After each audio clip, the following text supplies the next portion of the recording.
Bonjour à tous les amis, c'est encore moi Kevin, auteur du blog Le Japon en noir et blanc. Aujourd'hui, nouvelle vidéo, j'ai un invité de marque. Ça fait depuis des années que je rêve de l'interviewer, ça fait depuis des années qu'il me met des croyades. Ouais, je viens au Japon, ouais, j'y arrive frérot, ouais, tout ça, mais il vient jamais. Attendez, je vais vous le présenter, mais attention là, il faut que vous écrivez en commentaire Kevin, on ensemble mon Zoulou. Kevin, continue à faire des vidéos comme ça. Kevin, continue à faire des interviews de qualité. Kevin, continue de nous faire découvrir des personnalités hors du commun. Il est là, le seul et unique. On ne le présente plus. Hey, wesh les Zoulous, Big Victor Dermo pour Kevin. Est-ce que tu peux te présenter en quelques mots, s'il te plaît? Je m'appelle Victor Dermo, j'ai 29 ans, je suis mangaka et j'habite entre la France et le Japon. Ah, ça fait plaisir, la France et le Japon. En tout cas, frérot, ça fait super plaisir de te voir ici. Ça fait depuis longtemps qu'on échange sur le net, ça fait depuis longtemps que je rêve de t'interviewer, ça fait depuis longtemps que j'ai pas mal de questions à te poser. Donc, comme vous connaissez la recette, allez déjà pouvoir commencer à le suivre sur ses réseaux. Je mets tous les liens dans la description. Et nous, on va faire une petite interview comme ça, tranquille au calme, en mode discussion, balade, comme vous connaissez. Voilà. Bon, moi, il y a un truc qui m'intrigue depuis longtemps avec ton parcours, qui m'intrigue depuis longtemps avec ton personnage, c'est que tu as sorti un manga. J'ai sorti 2 mangas. Tu as sorti 2 mangas. Est-ce que tu peux nous en dire plus par rapport à ça? En fait, j'ai commencé une série en 2018 qui s'appelle Diamond Little Boy. Et c'est une série en 5 tomes et j'en ai sorti 2 pour l'instant. Enfin, j'en avais sorti 2 pour l'instant. Et là, en début d'année, je viens de signer un contrat avec une maison d'édition. Du coup, on recommence les 5 tomes et ça devrait sortir dans pas trop longtemps. Voilà. Ah, mais ça c'est top, ça c'est top. Moi, il y a un truc aussi qui m'intrigue, hein, chaque fois qui me choque, c'est que tu as sorti ton manga. Il y a beaucoup de gens qui disent le manga c'est réservé aux Japonais. Et toi, t'es arrivé quand. Comment c'est passé? Comment c'est le processus? Qu'est-ce qui t'a amené à te dire, moi je suis un Français, moi je suis un étranger, je vais sortir un manga, il va être publié au Japon, je vais faire découvrir la culture française, je vais faire découvrir mon style au monde entier. Qu'est-ce qui s'est passé dans ta tête à ce moment-là? Moi, je sais pas rapper. Et du coup, je sais que dessiner, tu vois. Quoi, t'as tenté la rap ou pas?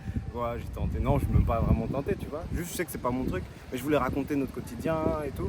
Et j'avais un petit coup de crayon. Du coup, je me suis dit que je vais faire des mangas. Ok, quand tu dis notre quotidien, c'est quoi? C'est le quotidien de la culture hip-hop française, tu vois. Ah, Culture quartier, tout ça. ouais. En gros, quoi. Tu vois, on a la culture hip-hop aujourd'hui, c'est quand même ultra présent partout dans le monde, dans toute la pop culture, dans la mode, dans la musique, dans même le cinéma, tu vois. Et je voulais le faire sur un média qui me parlait à moi. Et moi, ce qui me parlait, c'était le manga. Parce que depuis que je suis gamin, je lis des mangas. Et voilà, quoi. Et c'était ton rêve depuis que tu étais gamin, tu te disais, moi, un jour, j'aurai mon manga, ou c'était pas comme ça, tu aimais juste bien dessiner Moi, quand j'avais peut-être 12-13 ans, je m'étais dit, ouais, un jour, je serai mangaka, tu vois. Ouais.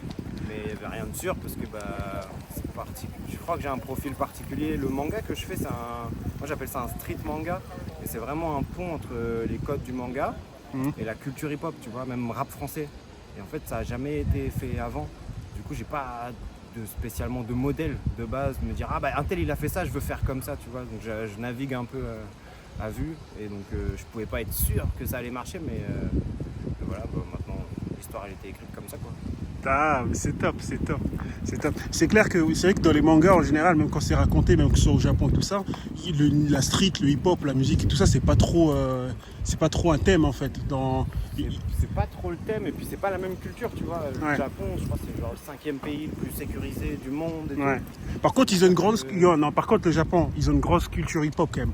Un Japonais, quand tu lui parles de rap, tu lui parles on voit comment les jeunes s'habillent quand même. Moi, je trouve quand même que les Japonais, au niveau du hip-hop ricain, même au niveau de la scène hip-hop underground, ça, quand un Japonais s'intéresse à quelque chose, moi je trouve que c'est un puriste. Ouais, à fond.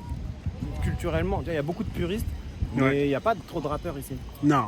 Tu vois, il n'y a pas de rappeur genre archi connu au Japon, qui tout, tu vois. Ouais, comme ça peut être le cas d'un Gims ou d'un Booba ou d'un Niska et tout ça. C'est vrai qu'il n'y en a pas ça au Japon. C'est pas la même scène. Ouais. Il n'y a jamais eu un hit super hip-hop vraiment qui a tout explosé. Ouais, je pense que c'est dû au marché. Okay. Tu vois, la France c'est le 2e marché du rap au monde après les États-Unis. Ouais. C'est aussi parallèlement le 2e marché du manga au monde après le Japon. Et c'est dingue parce que qu'on lit plus de mangas que les États-Unis alors que la population elle est. Ouais. Je pense que c'est culturel, Club Dorothée, tout ça. C'est arrivé un peu en accident en France, je pense, les mangas. Et pour le rap, bah, je pense que c'est un peu pareil. Le rap, c'est une musique d'opprimés et tout. Ouais. En France, il y a beaucoup de minorités, beaucoup de quartiers, Ouais. beaucoup de cultures et de communautés différentes. Je pense que c'est ça qui crée, un peu comme les États-Unis, tu vois. Et du coup, je pense que c'est ça qui crée le move hip-hop, tu vois. Après, quand je te dis c'est un manga sur le hip-hop, moi, c'est pas un manga sur l'histoire du hip-hop, graffiti, DJing, tu vois. Ouais. En fait, le thème principal, c'est la délinquance, tu vois. Ok. Donc, au Japon, il y a un style de manga qui s'appelle le manga Furio. Ok. C'est des mangas de Yankee, tu vois, un peu voyous. Ah ouais, je vois ce genre, ouais. Et lycéens, 50 contre 50 qui se battent terrain vague. Un peu à la Crow Zero. Crow Zero, Ouais. Young GTO, tout ce genre de Ouais. trucs.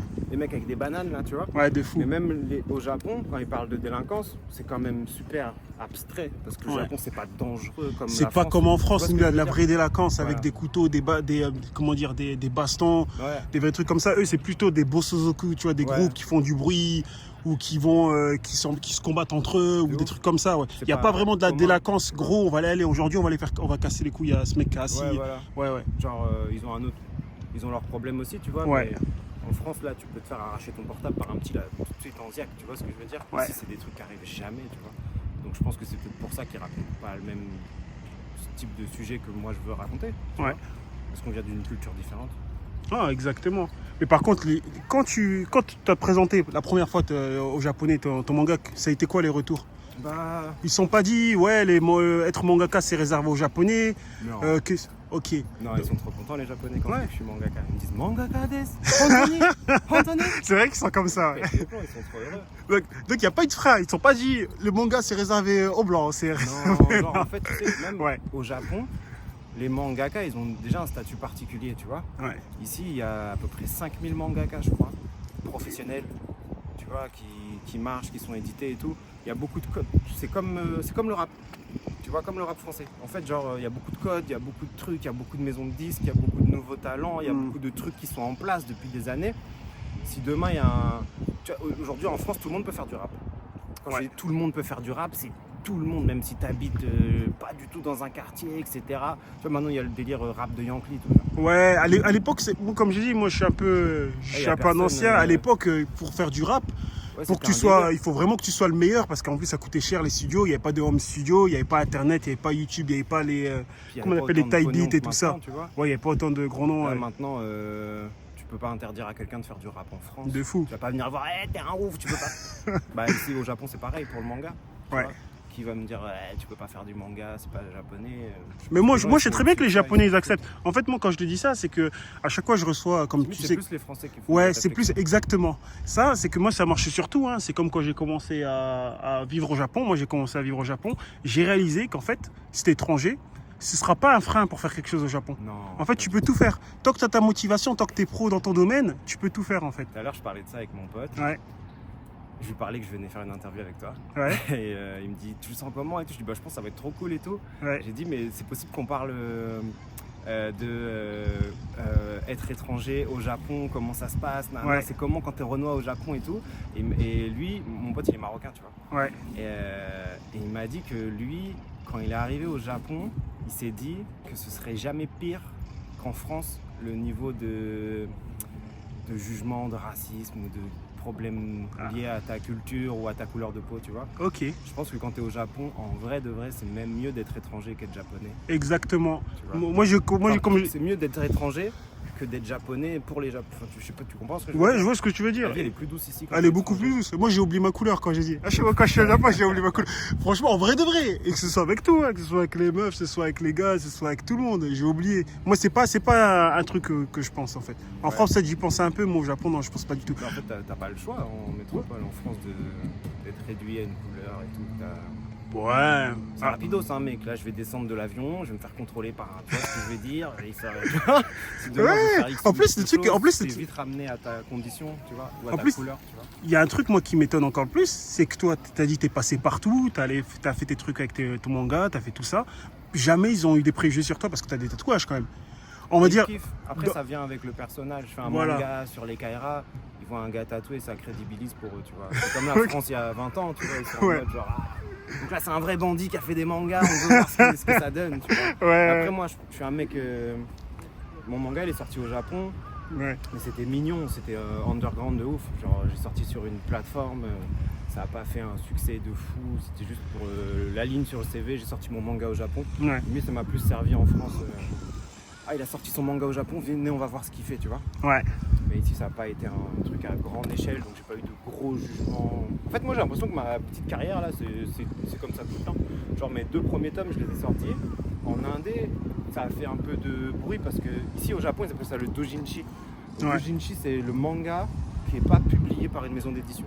Entre guillemets le manga amateur ou le manga underground. Ouais. Tu peux gagner, y a plein de mangaka qui font du doujinshi au Japon qui gagnent plus d'argent que des mecs publiés, tu vois. Ah oui. Mais quand tu passes pour eux, ils disent là tu viens de passer pro, c'est quand tu es signé. Donc comme j'ai jamais été signé, que j'ai jamais eu de grande distribution, Mais c'est un choix personnel aussi ça. Au début ouais, parce que je voulais, Ou t'aurais aimé. J'avais un plan, tu vois. Bah là je viens de signer un contrat, tu vois. Oui, mais à tes débuts, t'aurais aimé dès le début être en mode truc Non, ou quand même. j'ai refusé plein de trucs. Hein. Ok, t'as refusé. Mais c'est particulier parce que je t'ai dit c'est un style de manga qui n'a pas été fait.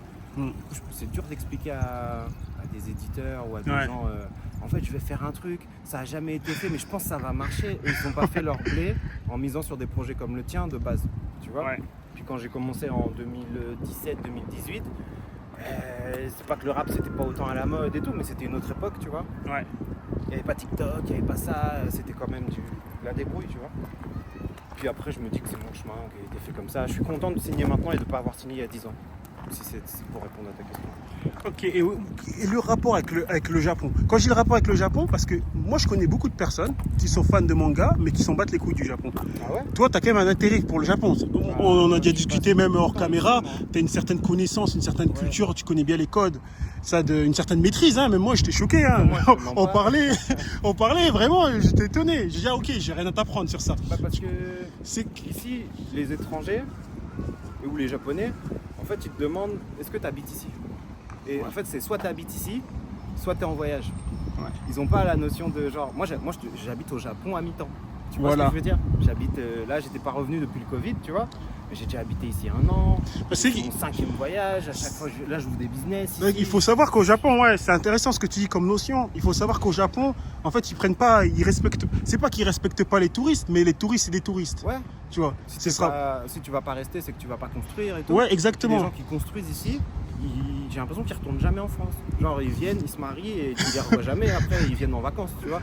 Ouais. Mais moi, j'ai un statut particulier. Je suis un artiste. Tu vois. Et il y a plein d'artistes qui habitent dans plusieurs pays, tu vois. Exactement, ouais. Je suis un artiste, après à côté j'essaie d'entreprendre des trucs.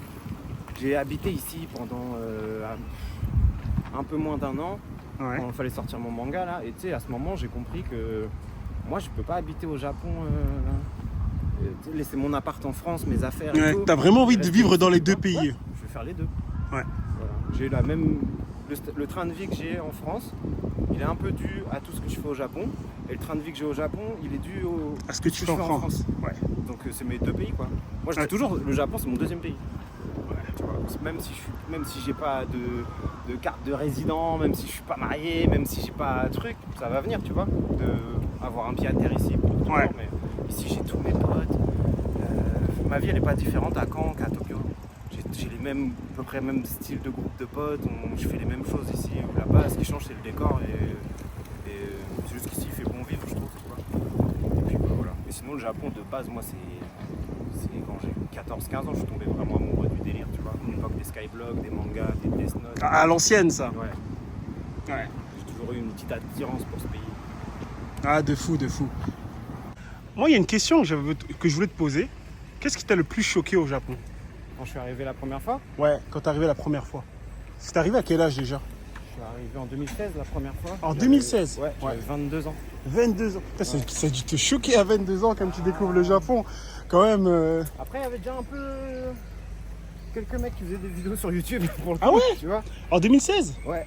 Il y avait Ichiban Japan, Japan, ouais. Du coup, j'avais déjà vu des trucs un peu. Ouais. Après, ce qui m'a choqué, l'alcool. L'alcool? Ouais. Le rapport à l'alcool, je crois que c'est le truc qui m'a le plus choqué. Ouais, c'est le premier mot que j'ai appris en japonais, c'est Nomi Hodai. Ouais.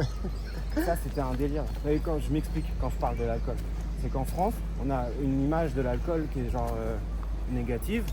parce que c'est pas bon pour la santé, ça rend les gens fous, ça les rend violents et tout. Et en fait, ici, on dirait que l'alcool, c'est bien, je sais pas comment dire, tu vois. Ouais, si tu bois de l'alcool, ça veut dire que t'es sociable. Grave, de fou. Ils ont pas trop les délires de gueule de bois et de responsabilité. Ouais, demain, faut que j'aille au taf. C'est absolument un problème pour personne de vomir le soir et de le lendemain aller au taf, tu vois. De fou. Ça, c'est peut-être le truc qui m'a plus choqué au début. Et après, sinon... En plus, il y a quelque chose qui me fait rire avec l'alcool au Japon, c'est que c'est vraiment dans la culture, c'est que par exemple, tu peux te mettre mal avec ton boss, ouais, le lendemain, c'est oublié. C'est oublié, il n'y a personne qui va faire des blagues, ouais, t'as vu hier, t'étais bourré, ouais, t'as vu, ou qui vont parler de ça, et ils vont faire comme si limite, il s'était rien passé, ouais.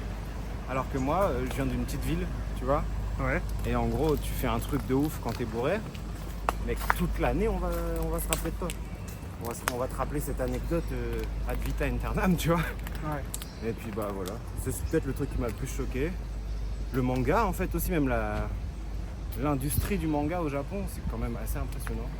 Moi, il y a un truc qui m'intéresse, c'est qu'il y a beaucoup de gens qui disent, par exemple, pour faire du manga, pour faire des trucs dans l'artistique, dans le design et tout ça, il faut passer par la case formelle, par la case école, par la case régulée, encadrée et tout ça.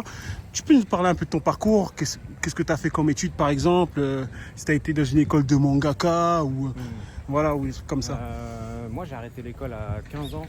Genre après la troisième, j'ai fait même pas un trimestre dans un lycée pro un peu pourri, tu vois. Un truc de chaudronnerie, enfin rien à voir avec le manga. Et en fait, ce qu'il faut savoir, c'est que particulièrement pour le manga, tu vois, le manga en France, c'est hyper jeune. Il n'y a pas beaucoup d'auteurs de manga. Donc il n'y a pas d'école de manga au sens... moi je l'entends, tu vois. Et je connais personne qui a fait des études, qui est devenu mangaka, tu vois ce que je veux dire. Je pense avoir une base de dessin, c'est important. Mais la chance qu'on a, moi, la chance que j'ai eue, c'est que je suis un gamin d'internet. Aujourd'hui, tu balances sur les réseaux... tu peux toucher beaucoup de personnes, tu n'as pas besoin de passer par une école forcément. Là aujourd'hui je travaille avec des gens qui ont fait des écoles de dessin mais qui travaillent pour moi, quoi. Tu vois ce que je veux dire. Okay. Je pense qu'il n'y a pas de règle aujourd'hui, même dans le design, j'ai plein d'amis qui font de la 3D, des trucs comme ça, qui n'ont pas forcément fait d'école, qui ont suivi des tutos sur internet, tu vois. Tu peux tout apprendre aujourd'hui, donc moi je pense que l'école ça sert pas à grand chose c'est pas ça qui va t'aider à devenir mangaka. Je connais pas d'éditeur à qui tu rapportes ton CV en disant j'ai fait telle école de manga. Ce qui est important, c'est l'histoire. Exactement, mais il y a beaucoup de Français, ça c'est bien que tu le dises, parce qu'il y a beaucoup de Français aussi même qui essayent de s'installer au Japon.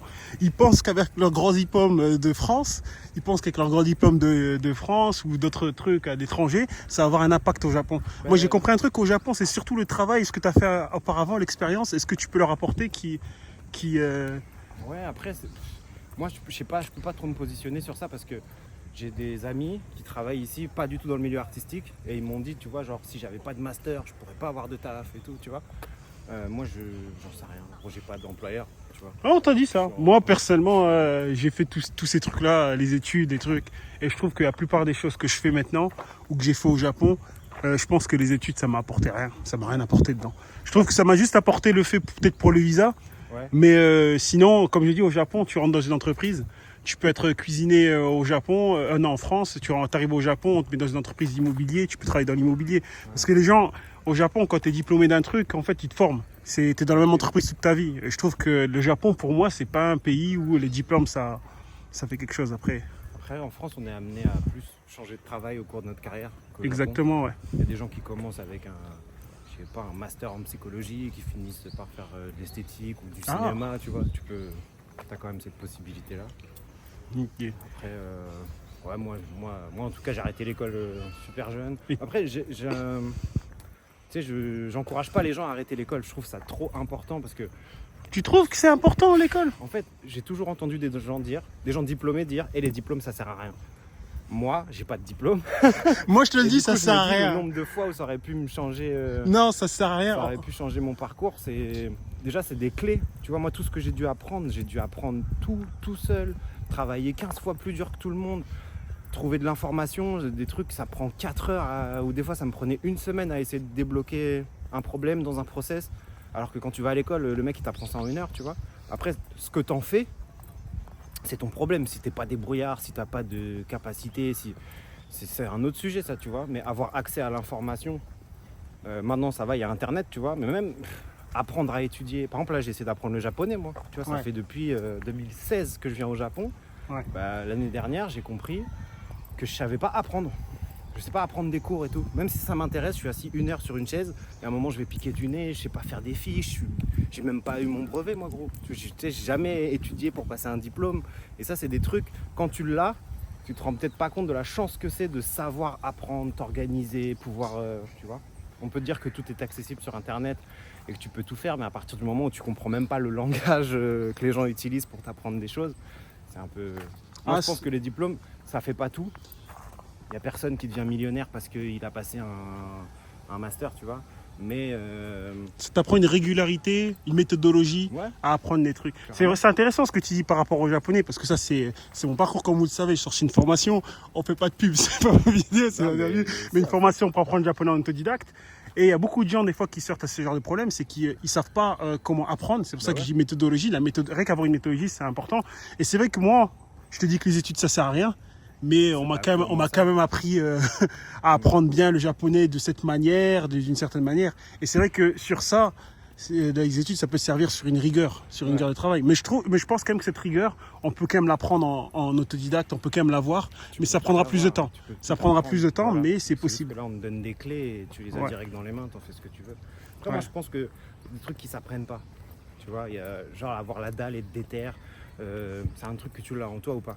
Tu vois, ton parcours de vie ou pas, en vrai il y a des gens, ils ont trop la dalle, tu les mets n'importe où dans le monde, ils vont réussir à faire des trucs, tu vois, tu leur donnes la moindre information, ils vont la prendre, ils vont l'assimiler, ils vont essayer de transformer l'essai, ils ont une mentalité, tu vois, hustler un peu, c'est des OG. Et ça tu l'apprends pas, tu l'apprends pas à la fac. L'apprendre à l'école, tu vois, mais qui peut le plus peut le moins. Si déjà tu as ce truc-là en toi, moi j'appelle ça le feu sacré, tu vois. Si tu as une vision, que tu as le feu sacré, si on te donne des outils comme des diplômes, normalement tu vas tout arracher, tu vois. Mais forcément, c'est pas le cas forcément dans l'autre sens. Les gens qui passent des diplômes, ils savent même pas pourquoi, ils ont pas de vision, ils savent pas ce qu'ils veulent faire dans leur vie. Du coup, plus ils avancent, ils arrêtent l'école à 30 ans parce qu'en fait, juste ils savent toujours pas ce qu'ils veulent faire. Tu vois ce que je veux dire? Après, ils te font des doctorats, après, ils te font sont des en trucs. mode genre les diplômes ça sert à rien, je travaille chez McDo. Ouais, mais c'est pas ça en fait, c'est juste que. C'est peut-être ce que tu as fait. Tu vois ce que il s'est voilé la face aussi.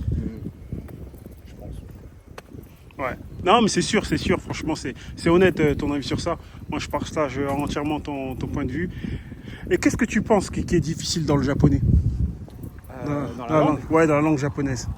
En fait, c'est super facile. Enfin, c'est super facile, je me la raconte de ouf. Mais non, mais en fait, c'est super facile de apprendre le japonais au début, le japonais de survie, le japonais pour commander dans des bars, tenir des petites phrases d'accroche, commencer à parler avec 2-3 potes, avec 2-3 meufs. Enfin, tu vois, il y a un truc où c'est facile d'avoir un petit japonais de survie. Mais par contre, le moment où je me démerde en japonais et je parle japonais, l'écart il est grand et c'est très un grand vrai investissement. Genre, si tu travailles pas 2 heures par jour, mon gars, c'est chaud. 2 heures, t'es gentil. 2 heures, t'es gentil. Honnêtement, moi, si pas dans avant de venir au Japon, c'était 8 heures. C'était 8 heures par jour. Pour les kanji, pour les trucs, c'était. C'est un métier carrément. Ouais, c'est un métier, Ça, je trouve ça difficile. Après, moi, je parle anglais. Je me démerde un peu en japonais. Et l'anglais aussi, t'as quand même appris l'anglais en autodidacte? Non. Le japonais, j'ai appris à l'école. Non, l'anglais. L'anglais, j'ai appris à l'école, tu vois. Moi, j'ai commencé en CP, CE1, je crois. Non, en CE1, j'ai appris l'anglais toute ma scolarité. Après, en 2013, j'allais beaucoup à Londres. Donc, pareil, j'étais un peu dans le truc. À un moment, je voulais faire une formation de. J'ai failli être réceptionniste de nuit dans un hôtel. Et du coup, j'ai fait une formation d'anglais administratif pendant quelques mois. Et bah, le fait d'aller en Angleterre, le fait de prendre des cours d'anglais. Après, tu connais les voyages en fait, ça m'a. Non, ça va, je n'ai pas trop de problème avec l'anglais en fait, tu vois. Putain, mais c'est top. Mais déjà parler français c'est compliqué, tu vois. Avoir assez de vocabulaire pour exprimer tout ce que tu veux. L'anglais, truc, donc je crois que le japonais c'est un truc. Je pense pas qu'un jour je parlerai aussi bien japonais que je parle français, sauf moi si je pense que c'est possible. 15 ans, moi je pense que c'est possible, t'as que 29 ans. Moi je suis arrivé au Japon à 27 ans. Donc 29 ans, c'était pas plus vieux que moi quand je suis arrivé et je parlais pas japonais. Et puis tu sais, il y a la nécessité. T'arrives ici, tu connais personne, t'es obligé d'apprendre le japonais pour construire des trucs. Moi ici, j'ai 15 potes qui parlent français, tu vois. Si je veux, j'habite ici 20 ans sans parler japonais. Moi j'avais pas de potes, j'avais pas de potes français. je connaissais personne, j'étais en mode galérien. En plus, j'étais le seul Renois de ma fac. C'est vrai que j'étais seul. Moi, je suis arrivé ici, j'étais accompagné déjà. Déjà des Ouais, gens qui t'es arrivé en mode confort, ouais. Je suis arrivé confort de ouf. Ouais. Je suis arrivé luxe. Et c'est qui disait ça? C'est Bob Marley qui disait ça, tu vois. Ouais. Il disait tu sais pas à quel point t'es fort jusqu'à ce que être fort, ça devient ta seule option. Et bah, pour le japonais, c'est la même chose, tu vois. Si j'ai le choix de pas l'apprendre, Ouais. moi, je vais moins me pousser au cul que. Si demain tu me dis, écoute, tu parles japonais et t'as 1 an, et dans 1 an on te donne 2 millions d'euros, t'inquiète pas. tu vas le charbonner, tu vas te te parler japonais fluide. fluide. Keigondo. Exactement. Et tu sais quoi? Je vais te dire un truc. Moi, j'ai arrêté Moi, j'étais un gars qui bossait tout le temps le japonais, tout le temps, de manière régulière, comme le sport. Tu sais, quand j'ai arrêté de bosser le japonais, c'est quand je suis venu au Japon et j'ai commencé à gagner de l'argent, à avoir mon taf et tout, calé. Je me dis, ouais, en fait, je m'en fous, j'ai plus besoin de japonais. Ça me suffit ce que j'ai là. Ouais, je suis devenu feignant. Et limite, des fois, je parle japonais, hein, mais limite, des fois, vas-y, la flemme. Pourquoi ça, à cause de ça de parler? Je parle anglais, c'est bon. Tu vois? Après, c'est une belle langue, tu vois. Ouais. Après, ici, je rencontre plein de gens qui parlent 3-4 langues. Ouais, c'est commun au Il y Japon. a Ouais. plein de gens qui parlent 4 langues. Ouais. Mon responsable ici, ça fait 20 ans qu'il habite là, il parle français, anglais, espagnol et japonais. Putain. Couramment les 4. Tu vois. Les 4. Et je trouve ça assez impressionnant. Lui, en France, t'es là, genre je parle 2 langues. Déjà, t'es un peu coté, tu vois.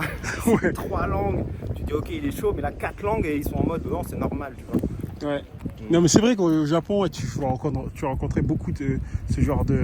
La scène internationale en général, les Ouais. gens qui voyagent beaucoup, c'est bien quand t'es pas dépendant de quelqu'un pour t'exprimer, tu vois. Des fous. Moi, tu sais que je suis un mec des anecdotes. Tu sais que je suis un mec qui adore les histoires. Des histoires. Ah ouais, là, on va dire. Est-ce que tu peux me dire, vas-y, une anecdote, vas-y, on va commencer négatif et on va terminer sur positif. Négatif, un truc de fou qui t'a choqué. Au Japon Au Japon, ouais. Vraiment, qui t'es dit, ah ouais, putain, quand même, le Japon, ouais. Un truc de fou que j'ai fait ou un truc de fou que j'ai vu? Un truc de fou que t'as vu, qui t'est arrivé, ou tu t'es dit, ah ouais. Moi j'ai trop d'anecdotes ici. Hein. Bon, vas-y, prends. Je sais même pas par où commencer. Prends, Ma pire anecdote, ma meilleure anecdote. Ouais, ta pire et la meilleure. Bah, ma pire anecdote, moi c'est. Ça Surtout- n'a rien à voir avec le Japon, c'est moi, c'est. Enfin, Mais c'était au surtout, Japon. surtout quand t'arrives à Genre, 22 ans, t'as dû en avoir des trucs à l'époque, la première fois. Je te dis, les anecdotes les plus terribles qui me sont arrivées ici, c'est l'alcool, tu vois. Ah ouais? En gros, c'est quoi la dernière fois que j'ai fait un truc de ouf ici? Non, si, j'ai une anecdote. Alors en fait, celle-là, elle est pas positive, elle est pas négative, c'est juste j'ai vu un truc de fou, ouais. Ouais. Et, au début, les gens ne me croyaient pas et tout. Mm. Shinimamiya, Tennoji, le quartier Ouais, d'Osaka, ouais. à Osaka, là. Ça, Ouais. c'est un truc de ouf. J'arrive donc au Japon, j'étais avec mon ex-petite copine, notre premier voyage, et on fait un road trip. Donc on fait Tokyo, Osaka, Kyoto, on part à Okinawa. Et quand on arrive à Osaka, on se dit on va à Universal Studios. Ouais. Il faut savoir que les logements, quand même, ici, c'est assez cher, tu vois. Et là, j'ai trouvé un appart sur Airbnb, donc en 2016, à Osaka, juste à côté d'Universal Studios. Mm. Et c'est pas cher de ouf, mais l'appart, il est trop bien. Mais vraiment, l'appart, il est incroyable, tu vois. Mais c'est pas cher. On arrive à la gare de Shinimamiya, du coup. Déjà, tu sentais que c'était un peu ghetto, ça ressemblait pas à Tokyo. Les immeubles, ils étaient un peu délabrés, il y avait des scooters éclatés par terre. J'arrive au feu, il y a un type, il arrive sur WAM comme un... Moi, j'étais comme ça au feu, j'attendais qu'il passe au vert, tu vois. Il y avait ma meuf à côté de moi, on avait notre valise. Il y a un type qui arrive en mode zombie comme as. Pas de pantalon, pas de slip, t-shirt. Et il nous regarde, on dirait un crackhead, tu vois. Je suis là genre, waouh, c'est quoi ce truc de ouf? On ski, on avance, et plus on avance dans le quartier, plus on voit des trucs de ouf, des distributeurs où ça vendait du saké de cuisine, là, Oseki à 50 yens, des Sterilux, donc c'est des trucs pour que les gens puissent se piquer et tout. Et c'était au moment de Pokémon Go là, donc on rentre dans l'appart et tout l'appart est toujours stylé, mais on voit que le quartier il est ghetto. Et à un moment on descend, il y a un pont et je sais pas, il y avait peut-être 1 kilomètre de bidonville avec des clochards partout. Mais pas des drogués, tu vois, des clochards qui avaient 90 ans, ça faisait trop mal au cœur. Ah, c'était Nishinari où t'étais allé. Ouais, Ouais, voilà. ouais. Putain, Ça c'était c'est ouf. une Hein. anecdote de ouf ça. Ouais, de Parce malade. que je le disais à mes potes, ils y a ça, ils ne me croyaient pas. Ça, c'est En un mode, non, mais Japon, ça, en au fait, c'est un ça Japon. existe pas. Ouais, c'est un Japon que personne ne montre, mais c'est ghetto là-bas. C'est C'est même vrai. plus ghetto que plein d'endroits que j'ai vu en France. Exactement. On C'est dirait la colline du crack le truc, Ouais. c'était un truc de ouf. Ça voilà, c'est une bonne anecdote je pense. Mais non, dans le truc positif, un truc vraiment qui t'a dit, ah ouais, le Japon c'est super bien, c'est le pays parfait. Plein de trucs positifs qui. Ouais, mais J'étais vraiment venu, un comme truc, je vraiment, disais tu tout à t'es dit, ah l'heure, ouais, quand même. Bah, la sortie de mon manga au Japon. Ouais. J'étais avec mon pote, Tuan, qui est déjà venu sur ta chaîne d'ailleurs. Exactement, ouais. Air Force One qu'on salue. Donc j'étais au Japon avec lui, on est parti manger des gyoza. Et après on cherchait, lui c'est un peu l'expert des gargotes, des bars bizarres. Ouais. On est 3-4 assis un peu underground. Et on cherche un bar et il me dit regarde j'ai trouvé un bar manga. Je dis ok c'est quoi ça? Il me dit je sais pas viens on y va. On arrive dans un bar, donc c'était dans un sous-sol, il n'y avait personne dans le bar. Il y avait juste un bar avec plein de figurines mais pleines de poussière, mais vraiment le truc était dégueulasse et il n'y avait personne. Et on était en mode mais ouais on fait quoi là? On se sert nous-mêmes ou le truc il est fermé. Et là on voit une meuf qui arrive avec des grosses lunettes et son sac qui revenait du combini. Et elle nous regarde en mode vous faites quoi ici tu vois? On lui dit meuf c'est un bar. Elle dit ouais mais moi genre je vois jamais personne tu vois, genre je viens, je bouffe et je me casse tu vois. Je dis ok donc là on se pose, elle nous sert à boire. Et il y a 2 meufs qui rentrent dans le bar. Donc choqué, 2 mecs, 2 meufs, tu vois, donc on va parler avec elle. Et la meuf avec qui je parle, je lui dis tu fais quoi dans la vie? Et elle me dit qu'elle travaille sur une plateforme qui édite des mangas. Une plateforme qui s'appelle Bookwalker, c'était genre, je sais plus, genre 40 millions d'utilisateurs, c'est un truc fat de ouf. Et elle me dit je suis la numéro 2 de ce groupe-là et tout. Je dis waouh, un truc de fou. Et elle me dit tu fais quoi toi? Je lui dis je suis mangaka. Et elle me fait ah, mangaka des, Anthony, oh yabai, C'est la coïncidence, la coïncidence de fou furieux. Et je lui dis bah je fais comment pour sortir mon manga au Japon? Elle m'a dit bah tu reviens avec un visa, tu m'appelles, tac tac. Et je suis revenu avec un visa, je l'ai appelé, on a sorti mon manga. Ça c'est une anecdote. C'est dingue. C'est un truc de fou. C'est dingue pourtant, la soirée elle était pas. Boire un verre, c'était une soirée flop. Flop et au final c'est transformé. Cette soirée là elle a changé ma vie. Putain, c'est dingue la coïncidence de malade. Ouais, franchement. Voilà. Bon, non, vas-y, on va quand même terminer cette interview qui est super intéressante. Si tu avais quelque chose à dire, un dernier mot à passer par rapport au Japon, par rapport aux gens qui ont un rêve comme toi de sortir leur manga, ou par rapport aux gens qui n'ont pas forcément de motivation dans les études ou dans la vie, tu leur conseillerais quoi? Alors moi je pense, par rapport au rêve, c'est bidon ce que je vais dire, hein, tu vois, mais il y a plein qui l'ont dit avant moi, mais faut pas écouter les gens. Je pense que si tu as un rêve, si tu as une vision, déjà il y a aussi un truc, c'est que tu n'es pas obligé de briller pour réaliser tes rêves. Il y a réaliser ses rêves et réussir ses rêves, sa carrière et réussir sa vie, c'est des choses différentes. Mais si tu as un rêve, que tu y crois, il y a forcément des millions de gens qui pensent la même chose que toi. Faut rien lâcher, faut tout donner, faut être patient. Ça s'apprend la patience aussi. Et je pense, ouais, faut rien lâcher, faut aller tout droit. De toute façon, t'as qu'une vie. Au pire, tu te loupes, mais tu apprendras plein de nouvelles capacités qui te serviront dans le reste de ta vie. Je pense que ce qui compte, c'est pas l'arrivée, c'est la quête, comme dit un grand rappeur français. Ah oui, on va pas citer le nom. Exactement. Bon, franchement, frérot, ça fait plaisir. Merci pour ta participation, merci pour ta présence sur la chaîne. Merci à toi, les gens, Sylvie. allez le rejoindre sur ses réseaux. Maintenant, la prochaine édition de ton manga va sortir à quand? T'as pas encore de date? J'ai pas encore de date. Mais attends, je voulais dire un dernier truc. Oh, vas-y, Kevin, vas-y. merci de m'avoir accueilli sur ta chaîne. Je kiffe de fou ce que tu fais depuis des années. Je te suis carrément. Depuis le début, depuis que tu es à Osaka. Je suis trop heureux de passer sur cette chaîne YouTube. Waouh. Voilà, la boucle est bouclée. Merci beaucoup, ça fait plaisir. Les gens, on va refaire une autre interview avec Victor, Air Force One ou d'autres personnes. S'il y a des gens qui souhaitent venir sur ma chaîne, envoyez-moi un message. Je suis bienveillant. Des fois, je réponds, des fois, je réponds pas. Il faut rester poli, la famille. Voilà.